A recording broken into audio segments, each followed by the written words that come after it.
Good evening, Fernwood. It is your distracted dingbat Neil, and it's time for us to get dizzy with another episode of Mary Hartman, Mary Hartman. We are watching episode 302 from May 31st, 1977. Yesterday's episode seemed to establish the ground floor for where we are now, so let's take a look. George and Kathy Shumway were fiddling with George's bug gun when Kathy brought up that George should be trying to attract Martha back into the home. George, of course, misses Martha, but he was ready to let her stay with Mac. Then Martha walks in and tells them that she has returned, but it is mostly due to the omen that she received from Standing Cow. George is about to escalate it to a fight, but then Kathy steps in and reminds Martha and George that he actually very much missed her and in fact pined for her while she was gone. And hearing that George pined for her seems to turn something on in Martha, and they make up, as long as Martha can get the dinner ready and George has time to fiddle with his bug gun. Next door at the Hartmans, Tom comes out to a breakfast table that is completely set, except for the food. And that's when Mary comes over to take him away from the table and go out and hear the birds singing. Mary is intent on just having casual conversation, but neither of them can think of anything to say. Tom chalks it up to them having been together so long that they've used all of the subjects of conversation. Their daughter Heather steps in, suggesting that they have had a fight, and then also suggesting that all of the kids in the schoolyard think that Dennis Foley is interfering in their marriage and that Dennis is the hotter one. Mary sends Heather out with her breakfast, and Heather says that she doesn't care if they get divorced, and Tom and Mary really still have nothing to say to each other. Then later at the Haggars, Loretta and Charlie are having dinner with young J.D. And while they're having steak, they have served J.D. a bowl of nuts and berries, which he throws out. Charlie insists that the young wild child eat this food since he's going to be living in nature. And Loretta asks if this is really the right thing to be doing. And as the Haggars comfort their child, he grabs a piece of steak and runs into the other room, which leaves Loretta and Charlie thinking that the boy is gonna be just fine. Then we're back in the Hartman kitchen where Dennis Foley is talking with Mary and asking her tough questions about the comparison between Tom and Dennis in her life. Dennis asks if he were the person to have dated Mary in high school, if she would have chosen Tom, and Mary blows off the question, asking Dennis to leave. Dennis asks Mary if she loves him more than she loves Tom, and she says she loves Tom. So Dennis asks her if she's lying, and she says she's not lying. Dennis plants a kiss on Mary and leaves, and at that point Mary says, oh yeah, she was lying. Then over at the Capri Lounge, Tom enjoys a Pepsi with Kathy, who tells him that he is actually not fighting back against Dennis in their relationship. Tom thinks that thinking about it is enough, and Kathy suggests getting more macho and gives him some styling tips, which are in line with the macho looks of the 1970s. Tom says he will consider what Kathy is saying, and she leaves him thinking even more. Everyone, we have planted the stakes for the final month of Mary Hartman, Mary Hartman. I have no idea what twists and turns to expect, so why don't we just get twisting and turning?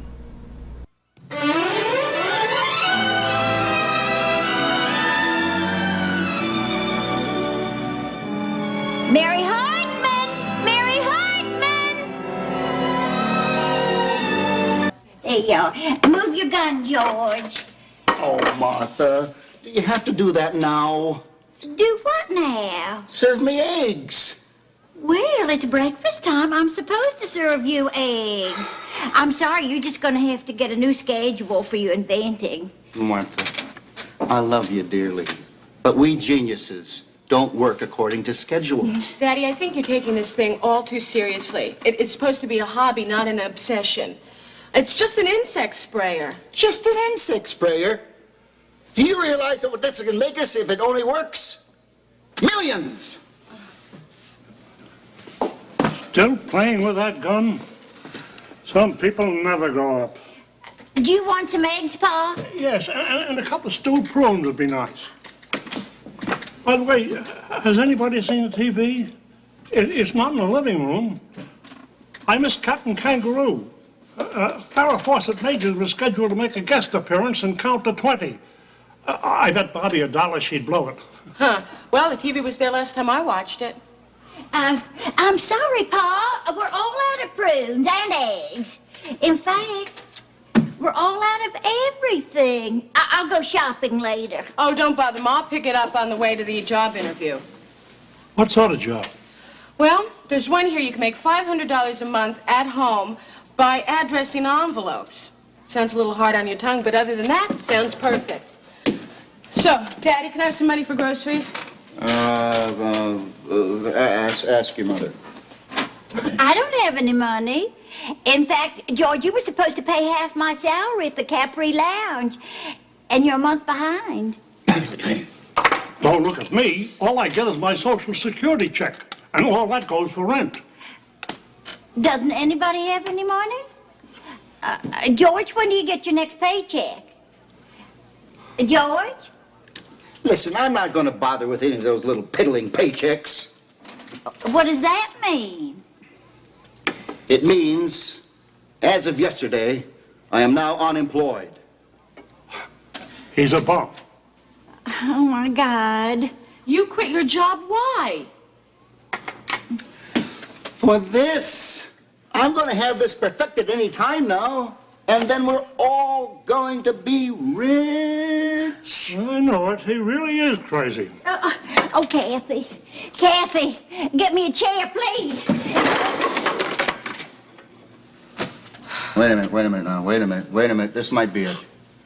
One final adjustment. Adjustment 606. That's my lucky number. One half turn to the left.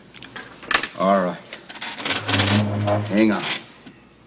Ready? Aim. Fire. I got it works. It works. Take that, you creepy crawlies. Ma, it works. Now he's a bum with a gun. Oh, that's all right, Gramps. We geniuses, we're used to scorn. But when I get that TV set on a hawk, boy, you're going to laugh out of the other side of your dentures. You pawn the TV? Oh, I'm having that terrible feeling. The tragedy is lurking near. I think I even feel it, too.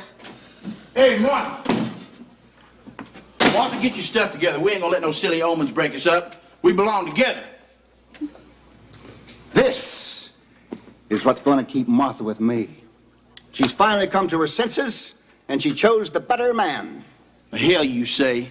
I mean, we was all set there until that phony prophecy woman come along with all them premonitions, and I bet you set that up. I bet you hired her just to break us up. Oh, no, Mac. Behave yourself. I mean, act like a gentleman. I happen to have a very important meeting with a man about a patent. You ain't listening to me, boy.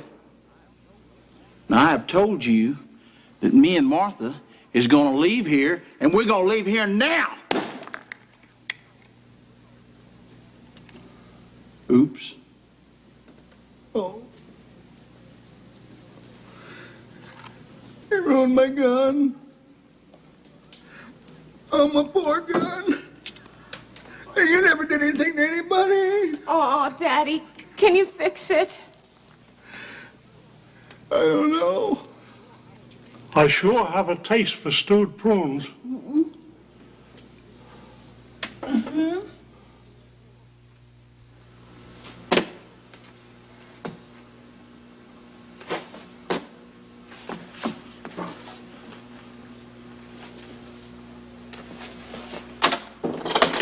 Hi, Mary. Hi, Kathy. Can I borrow a couple things? Yeah, what do you think I'm here for? Anything I have is yours. Except for coffee, because of the boycott, you know. So, unless it's a matter of life and death, no coffee. I understand. So what do you want, flour, sugar? Well, no, actually, I want eggs, flour, milk, bread, cereal, preferably Cheerios, prunes, alphabet soup, SOS pads, toilet paper, and shaving cream. Here. Thank you.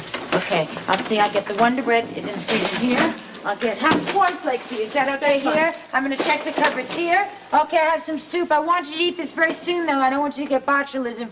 It's a very unpleasant disease. Kathy, I'm so happy to be doing this for you. You look so unhappy. I am. What's the matter? Okay, I know what to do. What we have to do is we have to have some coffee, and we have to have a sister-to-sister talk. What are we going to talk about? Well, you're going to talk about you, and I'm going to talk about me, and you go first. Yeah, but see, that's the problem. There's nothing to talk about. I mean, here I am. I'm 21 years old, and the only thing I've ever done was be a cocktail waitress or some other job where they needed a pretty face. Oh, Kathy, I don't think people think of you that way at all. What do you want to be? Well, you know what? I've always wanted to be like Barbara Walters. Yeah, but I think she does that. Mary, you take things so literally. I didn't say I wanted to be Barbara Walters. I said I wanted to be like Barbara Walters. Do you know she makes $1 million a year? Yeah, but Kathy, after taxes, she's lucky if she takes home $600,000. You see, I really like people, and it would be just great to get paid for asking interesting people interesting questions. I mean, I'd do that for free. But I'm 21 years old, and it's ridiculous to have silly dreams like that. What about teaching Mambo at Arthur Murray's? Forget it. Yeah. I just wish I knew what I wanted to do. Have you always known what you wanted to do? Why? What do I do? Well... Oh, you mean because I've always known what I've wanted to do, and I've always known exactly that and had what I wanted? You mean like a husband and a daughter and a home? And Dennis Foley? Oh, Kathy, I think you're misunderstanding there. I mean, maybe you'd have to be married to know that. Look, I understand enough about marriage to know that you're supposed to be with your husband and not some guy who's just out to score. Out to score? He's not out to score. I mean, he really loves me. Do you know what he did? He rented people for me. He rented professional actors to be his parents for me. And you know what he did? He bought them wigs, he bought them makeup, he bought them clothes, and every day they were made up, they had their wigs put on and their clothes just to look like his parents and just to impress me. Look, I know that Dennis went through a lot, but you know, Tom does a lot for you, too. And granted, Dennis is good looking, but Tom is pretty good looking himself. Tom? Yeah. Tom Hartman? And if I didn't think of him as my big brother, I'd be mighty attracted to him, just like a lot of other women are. You should be very grateful for what you've got. And I know you will be because you've always been the sensible one in the family. Tom? Actually, it wouldn't be very sensible to jeopardize everything I've worked for all this. Just because I'm... madly in love with another man.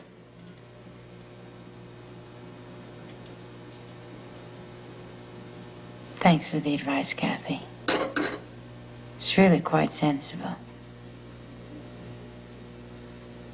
And considering the source, quite amazing.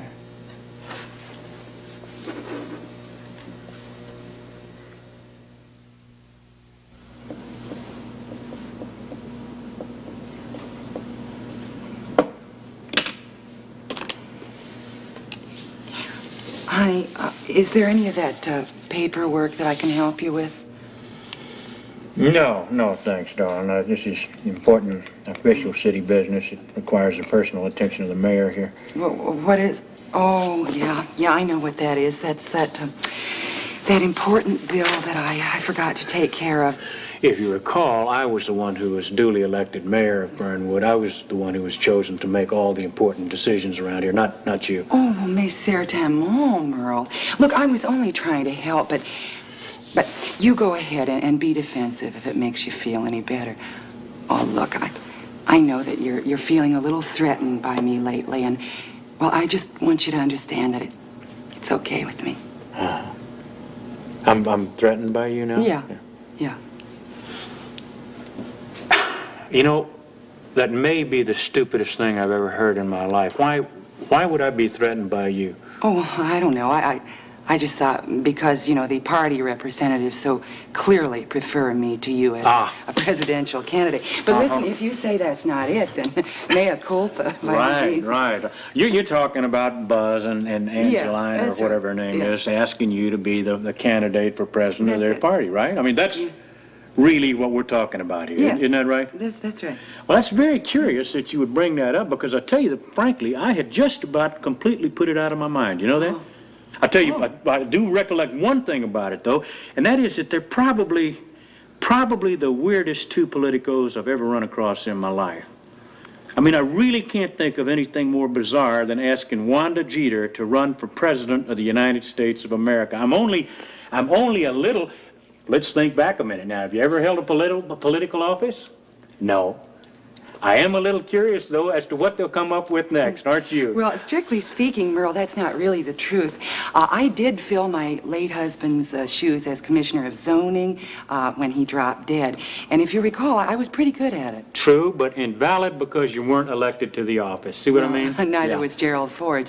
You do remember him, don't you, Merle? He was better known as President Ford. Yeah, I remember, and actually that's a very dumb question on your part. But if you think back on him, he was elected to somewhere along the line. I tell you, Wanda, I'm sure that you do have quite a little future ahead of you, but I really don't have time to discuss it with you right now, okay? Merle, I think that this is precisely the time to discuss it. Do you? Yeah. Merle, I've always thought of us as a team.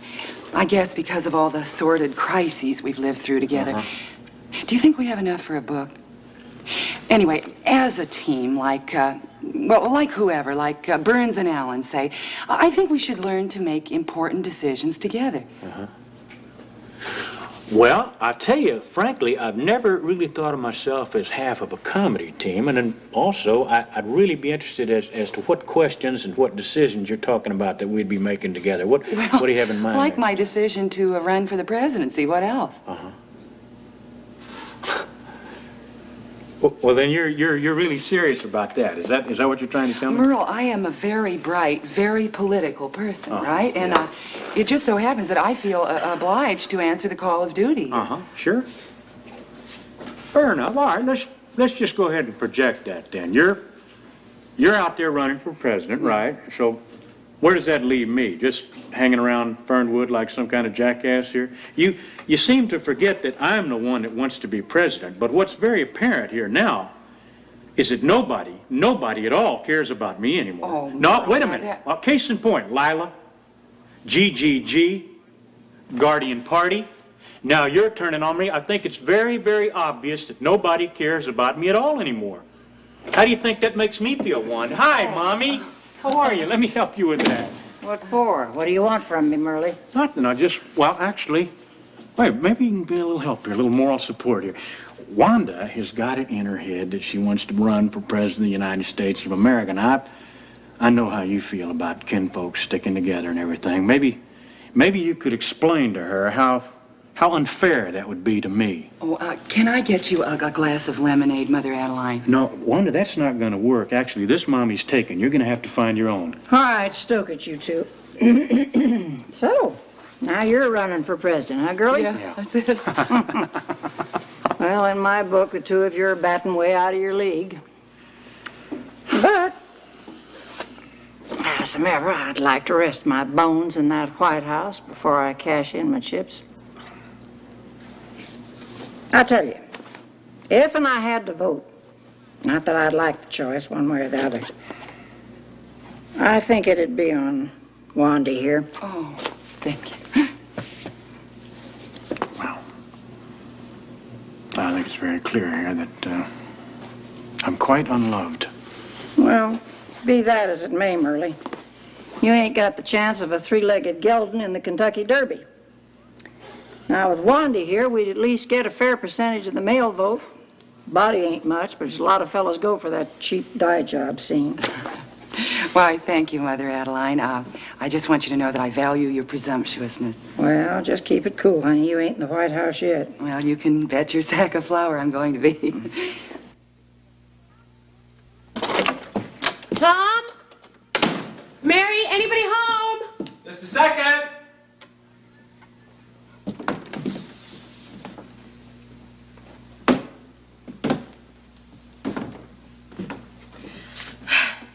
Gee, you look like Harpo. Or Barbara Streisand. Dennis Foley. Really? Oh, come on, don't be ridiculous. I don't look like Foley. Do I? Look, Tom, when I told you to compete with Foley, I didn't mean that you had to go out and get a new hairdo. This has nothing to do with that at all. I'm not competing with Foley or anyone. I mean, I just, thought a good-looking change would be all for the good, that's all. Huh? Whatever you say. So? Well, what do you think? You think it looks dumb? Oh, I wouldn't go that far. So, you think it looks silly? Tom, it looks desperate. Not silly, no. Silly, no. Desperate, maybe. Well, but here's the important thing. Do you think it's going to make an impression on Mary? That's what counts. Oh, definitely. Definitely. Good. Yes, it will definitely. In fact, you know what? I think I'm going to go and before she gets back and it impresses her. So why don't I call you later, okay? Okay. Thanks, Kathy.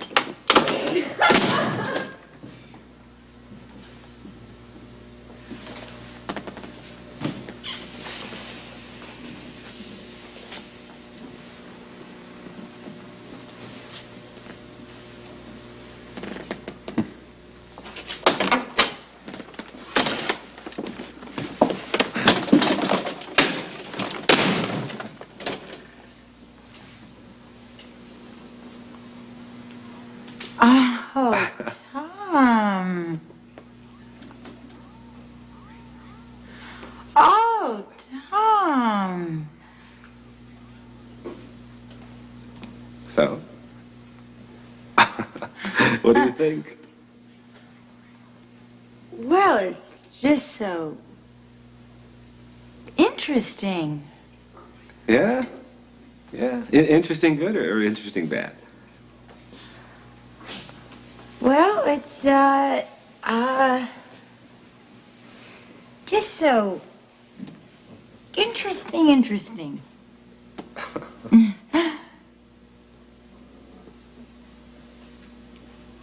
Well, good. I will say this, that style does look better on you than it does on most men. Oh, really? Better than Foley? Who's that? Dennis Foley. Oh, does he wear his hair that way? I'm sorry, I just never seem to make the association. He just looks so different. Yeah, well, I was just, hanging around the other day, and I was thinking, what is it about Foley that's so appealing to you? Yeah, and you came up with curls as the answer? Well, look, I'm trying to be serious here, Mary, and, it's like, he's in love with you, and he's a little younger than me, and Heather's crazy about him, and he wears a uniform, and I'm just curious about his appeal, that's all. Uh-huh. See? So, ta-da! Is it the curls? Oh, Tom, this is just so sweet and so sad. I don't know what to say. Well, don't say anything. Just tell the truth. Oh, Tom, sweetheart, nobody's ever asked me anything like this before. Oh, God, I don't know whether to laugh or cry. Well, please don't laugh. I'm just so touched. I mean, anyone could be born with curls, but you went to all the trouble to actually set your hair for me.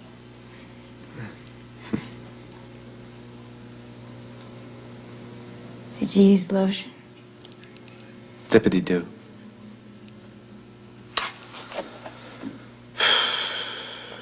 Isn't the curls, is it, Mary? That's not what's gonna save us. Marriage is the problem, right?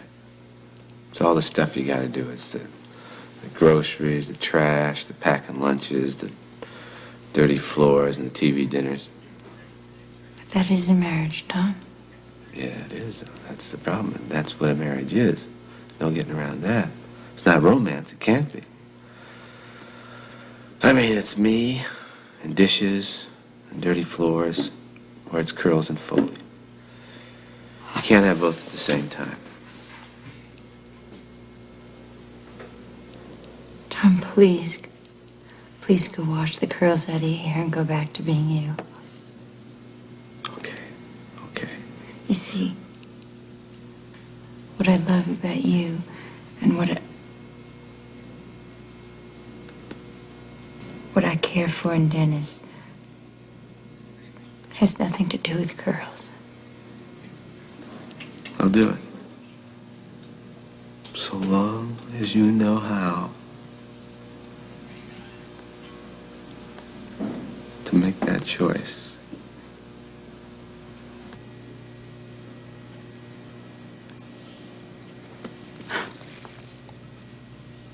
I wish I could choose without having to choose.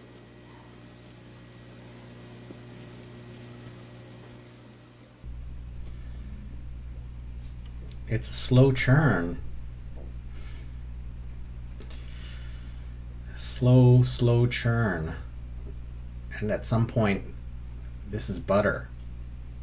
So we start with the Shumways, and they are in their new sort of status quo with George working the bug gun, and Martha is back, and Kathy is sort of keeping things straight. But George has taken it a little bit farther, right? This bug gun, which was meant to be a hobby, is now taking over his life, and Martha can't just serve him breakfast, apparently, according to him. And it's really thrown the household out of whack. Like, George has lost sight of his living, right? The whole family's living, because he was the bread earner in this place, and he ain't earning the bread. And finally, he gets this bug gun working, right? Something, it almost always squirts him in the face, and now he finally made the adjustment that he thinks will make him rich. And then Matt comes over to take Martha back. That doesn't work out so well. Not for George, at least. Certainly not for the bug gun. So the Shumways have no money coming in, and they're back in trouble again. And then we're next door at the Hartmans, where Kathy has come with a list of grocery items that she basically is going to take from Mary. And Mary is happy to supply that. You know, everything that's hers is theirs.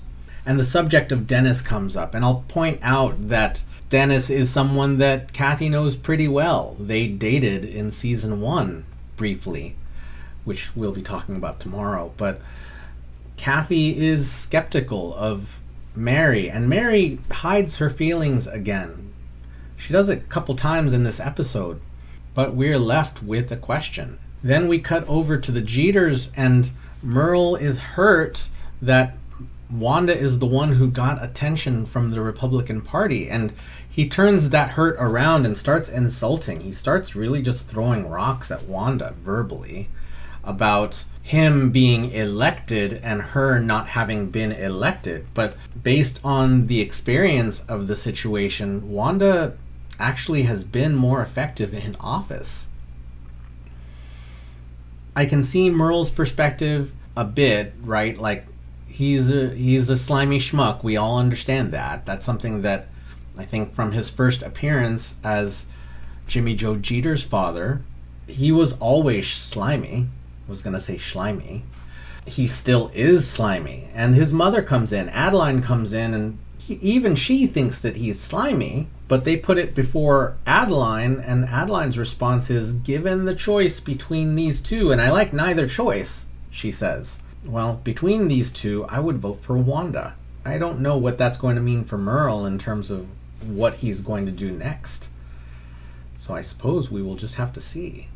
And then we get another brief appearance of Kathy in the Hartman kitchen, really just to give us a reaction to this newly styled Tom, who seems to have been following the advice that Kathy gave yesterday, which was to macho himself up. But the thing that really puts the icing on the cake is that Tom has gone and curled his hair.